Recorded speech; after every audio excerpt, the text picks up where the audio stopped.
Ngayon guys, welcome po sa ating panibagong video. At ngayon, ipagpapatuloy na po natin ang ating driving tutorial.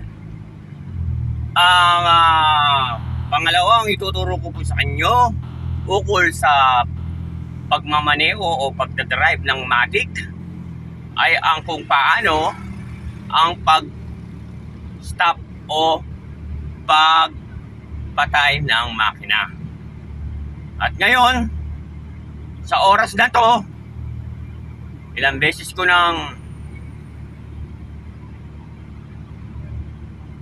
inuulit-ulit na patayin yung makina.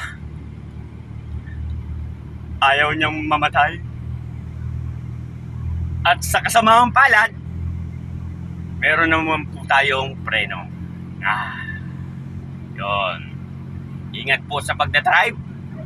Palagi po tayong alerto. Magbaon tayo ng pasensya, hinahon, pagmamahal sa kapwa, driver, at mag-ingat. Palagi tayo magdala ng lisensya. Padalati nating iparehistro ang ating sasakyan. At isa pa, huwag makipag-away sa daan. Dapat po tayong magpakumbaba, magbigaya, magbigay. Di katulad ng iba, bumigay na. So, hanggang dito na lang. Paalam at ingat po. Pagpalain kayo ng buong may kapal.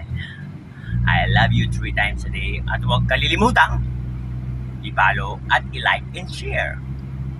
Good vibes lang. Good morning. Bye.